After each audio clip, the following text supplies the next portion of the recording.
Angela, it's really nice to have you here. Thank you so much for spending time with us. Would you like to give a brief introduction of yourself? Hi, Grace. Yeah, my name is Angela, and the Chinese name is Chang Lai. From the last 25 years, I worked for IKEA as a retail home furnishing company globally.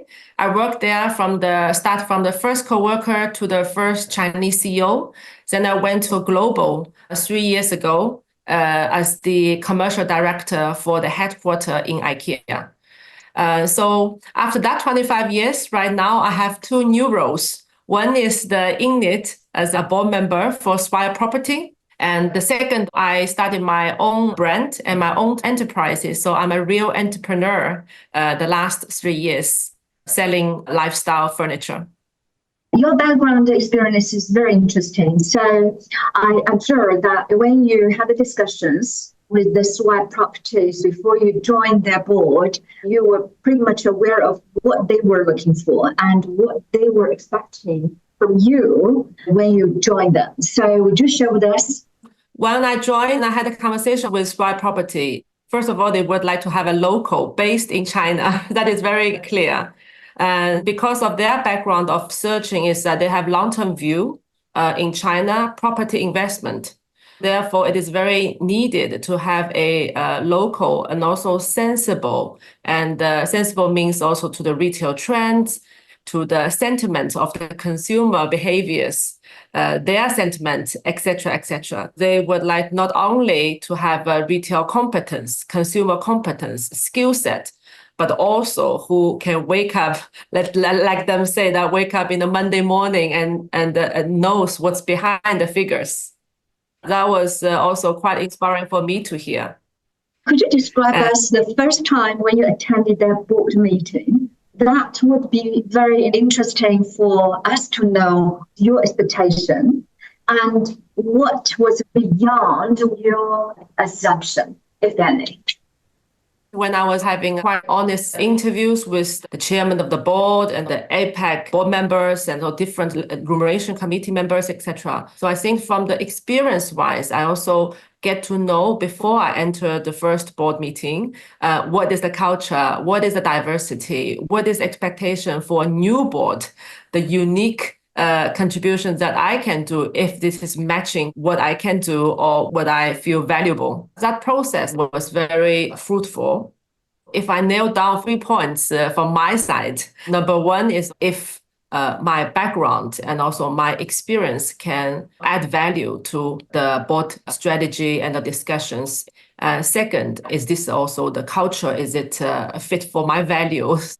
And the third one is, since I'm also a new female, I also see that diversity and inclusion approach to whatever we are talking about.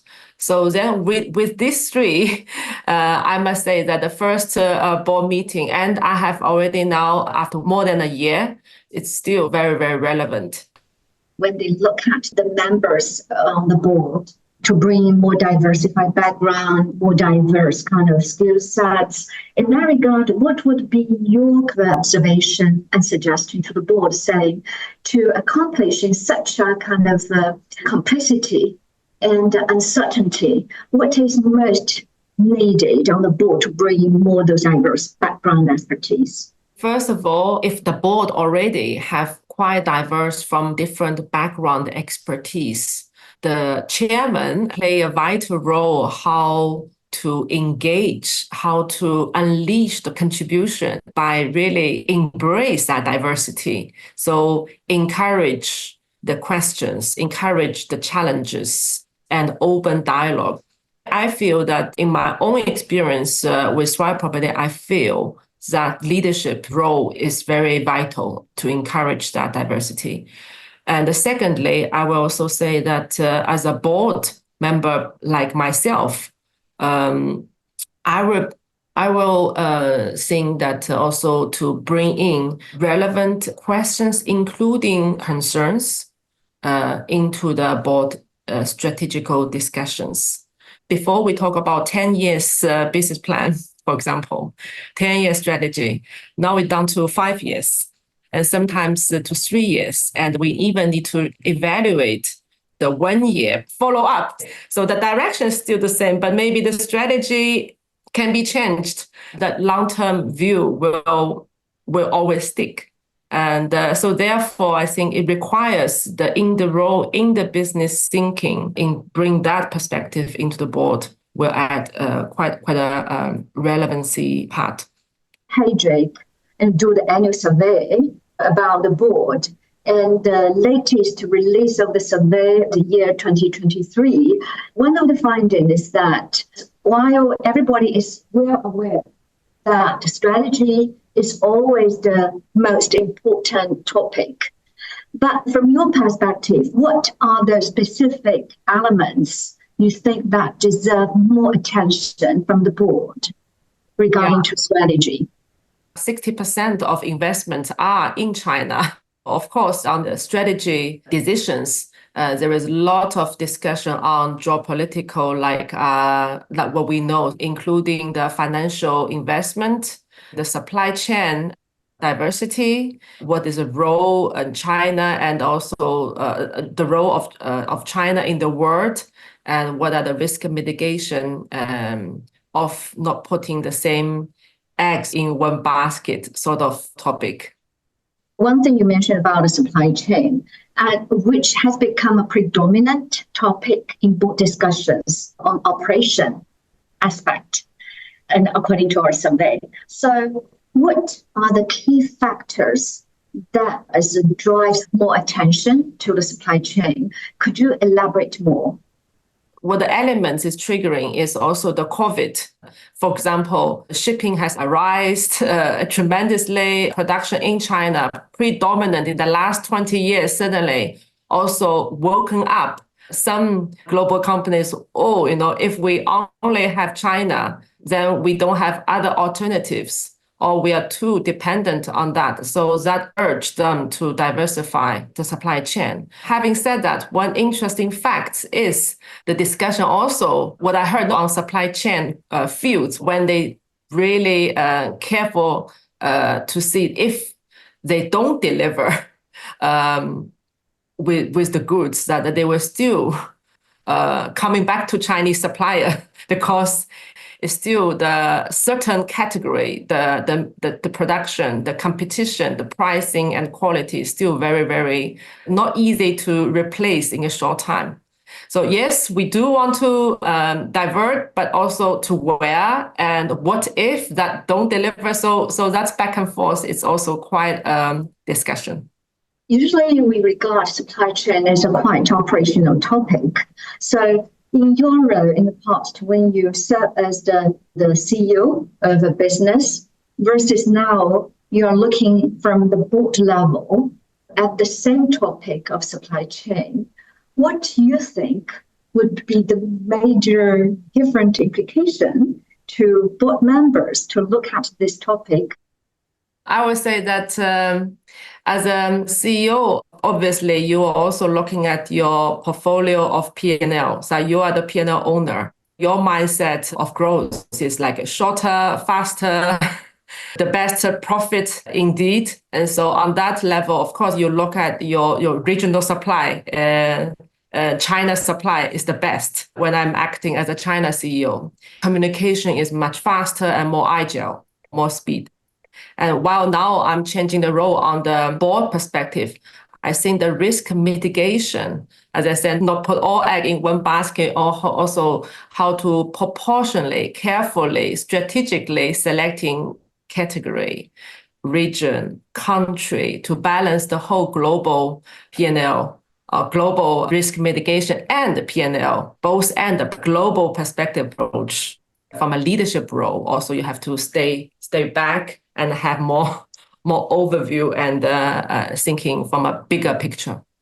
Angela, I know that when you were at IKEA, you drove a lot of activities and initiatives in terms of digital transformation and also by leveraging the technology. Now, when you're sitting on the board and do those discussions as an independent director, what you see is important value that you can bring to the table, or any advice that you would like to give to the board? I worked as a CEO in China, where China is like very fast forward every day, every week, monthly about the digital transformation. And I also went to Global IKEA 3 years, where Global initiated digital transformation. With that experience, I learned digital is not a department. It has to be embedded in the business, in the people's mindset, and how we can speak the common language. Sometimes the IT or the digital people speak one, and the retail or the business owners speak another. So that is beyond technology. That is also very much embedded with the culture, the mindset, how we collaborate. Is the integration of the digital into the business transformation. With that experience, what I can add value to my current board is, for example, shopping mall is quite a heavy investment. Of course, the risk or the concern is whether online will take away the traffic, how the online is disrupting the shopping behavior, how omni-channel will merge together to add value to the customers. So all that, online, offline, shifting, and so on.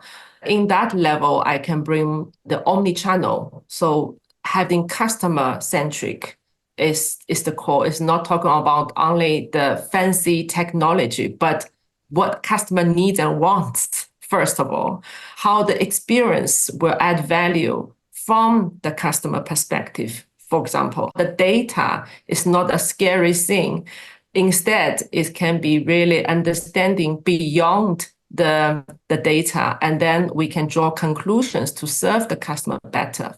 On that level, it's adding value, bringing the topic less of a tech language, but more a transformation thing for the organization and for different role play. I still would urge the boards to have more frequent discussion on digital, not on and off. It's not a topic once a year, or like let's look at the strategy of digital. To more disruptive environment now, I will suggest the board to have more frequent checking and to follow up, and to have that as a constant thing on our table. To accomplish such transformation, what would be the key mindset?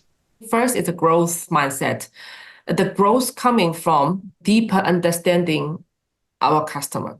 We all know that consumer behavior has changed. They are not like before. The information is overloaded on them. With the data, with the digital CRM, for example, as a tool, it can enable us to understand deeper our customers, what they like, what kind of brand they also purchased, what their personal preference is. All that kind of information, I think that digital can help us to understand deeper our customers, meaning that we need to have that growth mindset, believing that this can help our business to grow. And second is we need to have the change mindset, meaning we have to really accepting the old analog world, the old way of success is not anymore bring us the future. So I think more or less is be able to open-minded for change, allowing new knowledge, relearn and unlearn for ourselves. The third thing is, as mentioned, is transform digital in a business. As a result, then collaboration. It's part of the gene. Swire Properties serve a lot of brands, those retailers. From your perspective, what is the trend that is taking place on the R&D, product innovation for those industries, more like B2B, B2C, versus those industries you used to work for? The reason I'm asking because according to the finding of annual survey of the board, those board of the China-listed companies, and we see the continuous increase of investment into R&D and product innovation. This is this common efforts by all the players in the market across industries. Yes, it is. I can see also from the Swire Properties business model, they are in touch with many global brands, luxury brands, as well as a lot of rising local brands.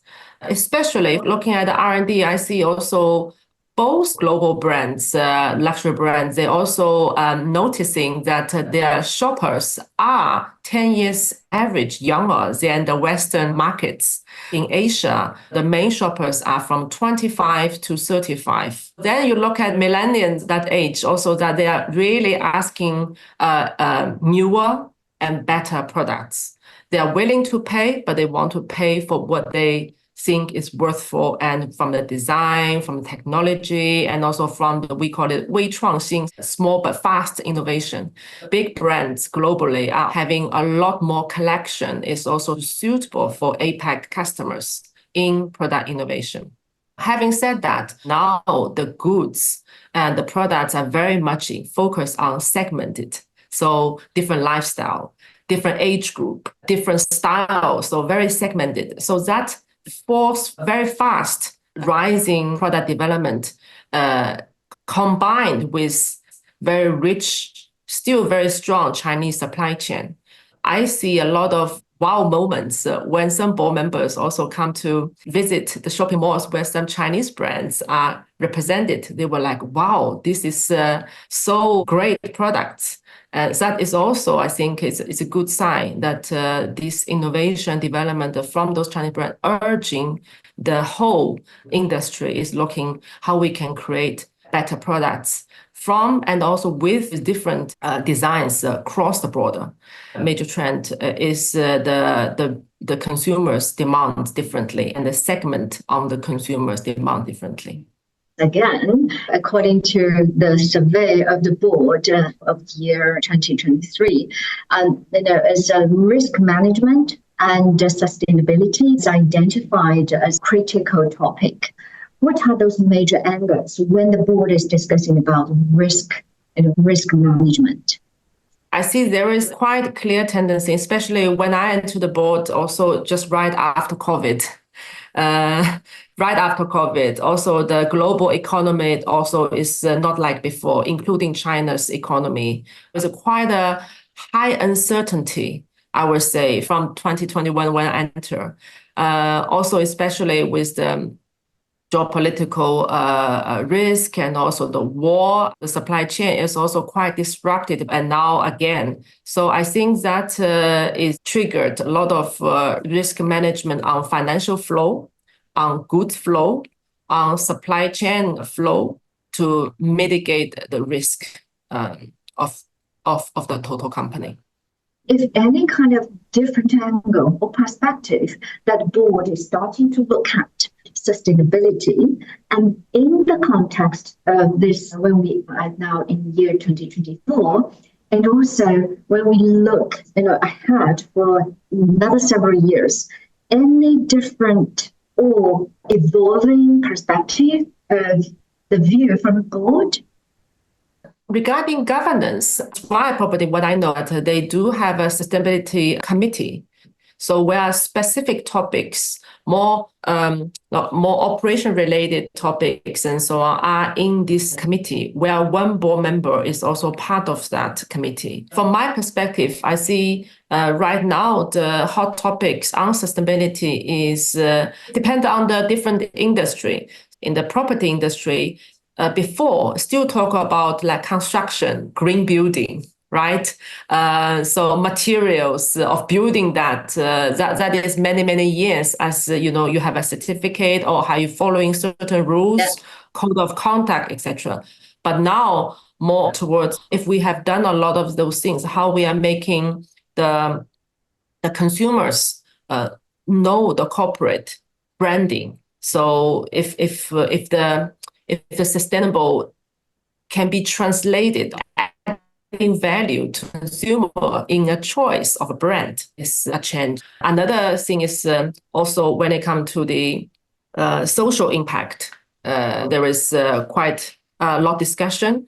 And on supply chain is not only about the green supply chain, but more on the innovation. So what we discussed before, so the innovation on R&D, product R&D, but also like on R&D in innovation on the product development. So how we design the products from sustainability is a rising topic. what would be your advice suggestions to those senior executives like peers who are interested in taking up the board role for the first time, or your advice to those just to take up the first time board role?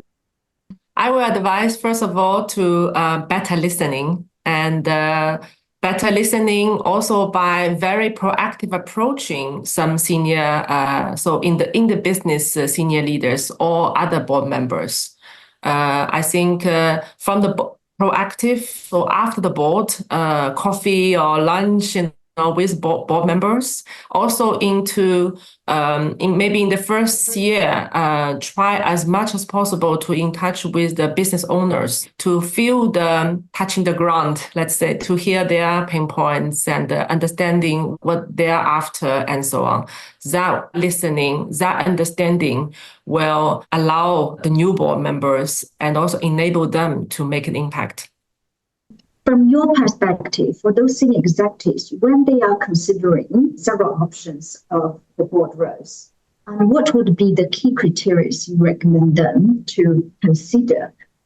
First is the relevancy. Relevancy meaning understanding the company's business model, the company's business needs, and what they are searching and what they're expecting to help the business grow, and then to see if that is matching to what the senior executive can, their background and experience and skill sets. Any executive, to my understanding, is also want to add value. So to add value, meaning understanding, the other side, what they are looking for, what they are needing.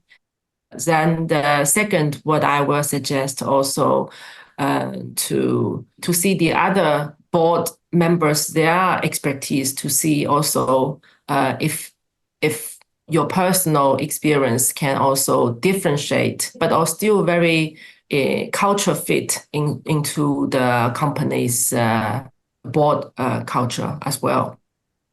Thank you so much, Angela, for spending time with us today. Thank you.